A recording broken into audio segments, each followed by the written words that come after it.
सात संगत जी, प्यार से कहना धन निरंकार जी। तो उसकी कैसे हम मानव बन के आए हैं और ये सारे जो गुण होने चाहिए एक मानव के अंदर, वो हमारे जीवन में इस तरह बस जाएं कि हमें बस कोई किसी को ज़रूरत ना पड़े ये बोलने की कि इंसान बनो। अगर उस तरह इस शब्द को तोड़े तो हम और अमीर बनता है, तो हम अमीर कैसे बने? ये ब्रह्म ज्ञान की जो दात है, ये जब पा ली तो रूह अमीर हो गई है, तो इसने अब ताउम्र अमीर ही बन के रहना है। तो यहाँ आज जो हरदेव वाणी का ये शब्द है, तो उसकी पंक्तियाँ। हाँ जी। कहीं है पर्वत नदी, कहीं पर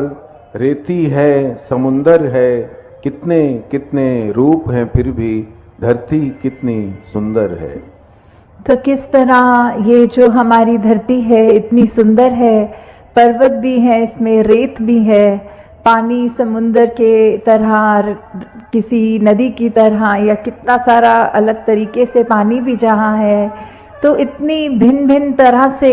ये जो धरती में दिखने के लिए तो काफ़ी अलग चीज़ें हैं जिसकी हम सुंदरताएं निहार सकते हैं। तो इसको खूबसूरत ये जो बना रहा है, अगर हम हर एक के गुण भी देखें कि ये जो कुदरत है उसमें अगर जहाँ पहाड़ की जिक्र आ रहा है, तो पहाड़ वो कितना ऊंचा, कितना मजबूत, कितना उसमें एक हाइट भी होती है। तो कैसे अगर पानी की ओर देखें तो कैसे नदी नीचे की तरफ आती है और अपने इस सागर रूप में मिलती है,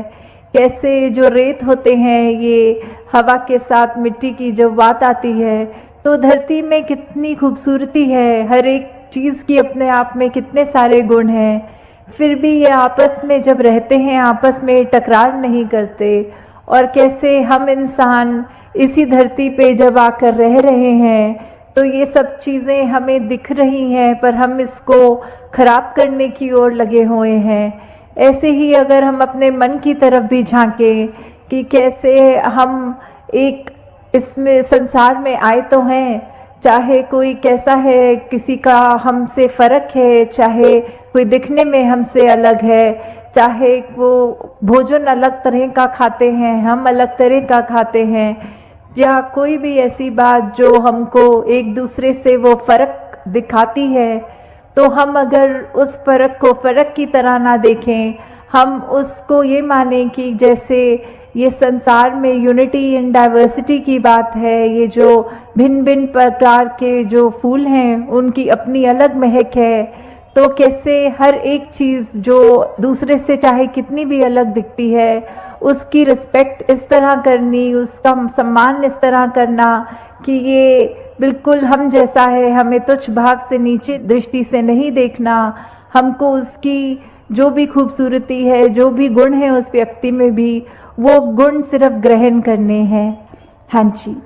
पर्वत से ऊंचा हूं मैं तो सागर ने ये कहा नहीं, रेती से बेहतर हूं मैं तो नदी को कहते सुना नहीं। तो कैसे ये है वही उदाहरण कि चाहे पहाड़ है, चाहे नदी है, चाहे रेत है, तो ये सब चीज़ें जब आपस में एक दूसरे से अपनी तुलना नहीं करती या दूसरे को ये नहीं दिखाती कि हमारा काम तुमसे ज़्यादा इम्पोर्टेंट है या हमारे अंदर ज़्यादा महत्वता है तुमसे, तो हम इंसान क्यों ये गलती कर जाते हैं जहाँ स्वयं को श्रेष्ठ मान लेते हैं। अगर उदाहरण के तौर पे हम अपने हाथ की ओर भी देखें तो हर उंगली दूसरी उंगली से अलग हाइट की है। अगर हम कोई कार्य कर रहे हैं तो जैसे अगर हमें कोई कुल्हाड़ी या कुछ पकड़ना है तो पूरी मुट्ठी का काम उससे आता है, अगर हमें भोजन करना है तो हमारी 3 उंगलियों का ही काम आता है, अगर हमें फ़ोन पे टच स्क्रीन पे मैसेज करना है तो वो सिर्फ अंगूठे से ही काम हो जाता है। तो हर चीज़, हर उंगली, हर कार्य एक अलग महत्वता है हर उंगली की। तो किसी ने अपने हाथ में ये हमें कहा नहीं कि देखो हमारा काम तुमसे ज़्यादा इम्पोर्टेंट है। तो कैसे हम फिर भी एक तलाही से निकलते हुए ये जो भिन्न भिन्न दिखने वाली उंगलियां हैं हमारे हाथ में, ये जब एकत्व की तरह इकट्ठे एक हाथ में रह सकती हैं, दूसरे को कोई नीचा नहीं दिखाती, फिर भी जो अपना काम है वो पूरी ईमानदारी से करते हैं। तो ऐसे हम ये मनुष्य का शरीर जो हमारा है, तो फिर भी हमारे अंदर वो मनुष्य वाले, मानव वाले गुण क्यों नहीं बस पाते? क्यों हम फिर भी, क्योंकि दूसरा हमसे एक हमारे जैसा नहीं, उससे भेदभाव मन में नफरतें लाते हैं? क्यों हम एक सामने वाले व्यक्ति को ऐसे पूजनीय तरीके से नहीं देख पाते? उसकी मिनट मिनट में कोशिश करते हैं कि किसी तरह हम दुनिया के आगे उसकी बेइज्जती कर दें, किस तरह हम उसका इस तरह मजाक उड़ाएं कि अगला रोने को मजबूर हो जाए। तो ऐसे भाव हमारे मन में क्यों हैं? हम इस तरह उस व्यक्ति के अंदर, उसके दिल में ये परमात्मा जो बसा है, उसमें हम चोट क्यों पहुंचाते हैं? तो हम अगर यही बात रखें कि किसी ने अपनी, सबकी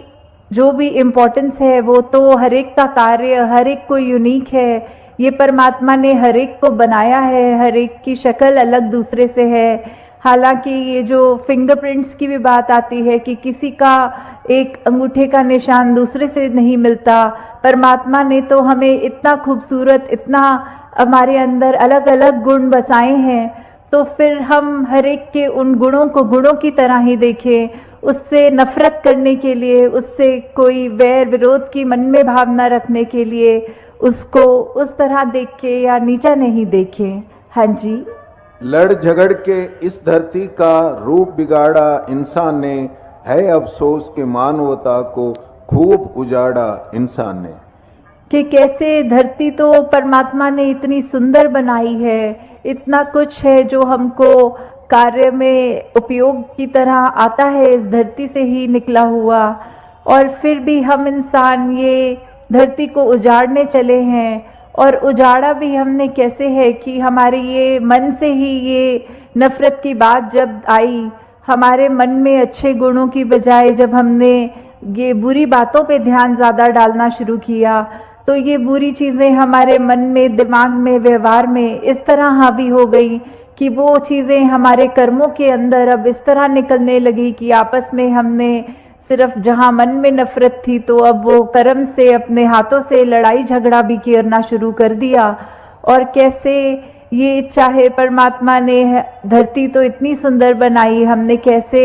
इसका दुरुपयोग कर दिया। जहाँ हमारे को पेड़ देखें, कुछ भी देखें जो इतने फलदायी हैं, या कैसा पानी नदियों का साफ अच्छा पीने के लिए इंसान का है, तो हमने जहाँ वो पेड़ भी काटने शुरू कर दिए, वो नदी में कचरा डाल के वो पानी पीने लायक भी नहीं छोड़ा। ऐसा कुछ भी अगर इस धरती का हम, ये जो नेचर की तरफ से एक सौगात की तरह, एक गिफ्ट की तरह चीज़ मिली, तो कैसे हमने उसी को एक गलत रास्ते पे ले गए, और हम कैसे उसको अपने सिर्फ हित देखकर और दूसरे की भलाई ना देख के सब उसमें उजाड़ने लग गए। और जो ये मानवीय गुण हमारे अंदर हैं, हमने तो वो भी नहीं देखा कि हम किस तरह किसी से व्यवहार कर रहे हैं। हम उसको अगर अच्छी तरह नहीं एक कंसिडर कर पा रहे दूसरे को, तो हमारा कोई ये भी हक नहीं कि उसको चोट पहुंचाएं। तो यही बात आ रही है कि सिर्फ ये परमात्मा ने तो अपनी तरफ से हमको इतनी अच्छी से अच्छी चीज़, हर कोई चीज़ अगर हम अपनी निजी ज़िंदगी में भी देखें कि चाहे हमारी आर्थिक स्थिति जो भी है, हमें एक घर मिला है, एक परिवार का प्यार मिला है, इतना सुंदर संसार हमारा उस घर के अंदर है, फिर भी हम आपस के मन मुटाव की बात करें, आपस में ये परिवार के कुछ हम 3-4 मेंबर्स ही अगर आपस में लड़ने लग गए, आपस में ही हम परिवार होने के बावजूद मन में नफरत रख पड़े, तो फिर ये इतनी सुंदर संसार जो हमें मिला है, या यही बात समाज पे वैलिड है, या जहाँ पे भी हम उठते बैठते हैं काम पे, तो वही चीज़ कि हम अगर अपने मन में दूसरे के लिए दया नहीं रखेंगे, करुणा नहीं रखेंगे, किसी ने कुछ ऊंच नीच हमसे बोल दी तो आगे से लड़ झगड़ लेंगे, और ना कि अपने मन को विशाल हमें जो बनाना चाहिए उसको हम तवज्जो नहीं देते कि मन को कैसे अपना बड़ा करें। दूसरे ने कह दिया तो कह दिया, अपना हम उसमें क्रोध क्यों अंदर लाएं, अपना हम उससे बदले की भावना क्यों लाएं। तो हमने जहाँ ये संसार इतना खूबसूरत है, वहाँ हमारी वजह से इस संसार में कोई बदसूरती ना आ जाए। हमारे कर्मों से हमारी जिंदगी खुश भी हो सकती है, और हमने अगर ऐसा कोई कार्य कर दिया जो हम अपना भी नुकसान करें, औरों का भी और इस प्रकृति का भी, तो हमें बहुत ही ये चेतनता हम सबके अंदर है, उस चेतनता का प्रयोग करना है। इस ब्रह्म ज्ञान जहाँ हमारे जीवन में ये रोशनी का कार्य कर रहा है, इस निरंकार प्रभु परमात्मा का जो एहसास की हमारे अंग संग है, जब ये हमने जान लिया तो फिर हम जानबूझ के ऐसा कोई भी काम नहीं करेंगे जो हमारा भी नुकसान करे और अगले का भी नुकसान करे हैं। तो दातार सभी पे कृपा करे कि अपना जीवन हम सब बिल्कुल एक ये चलता फिरता प्रचार बन जाए, हमारे जीवन में सारे वो मानवीय गुण आए जो हमको इस संसार में खूबसूरती का ही हम एक संदेश खुद बने पहले और फिर दूसरों को दें। साथ संगत जी प्यार से कहना, धाम नंगा।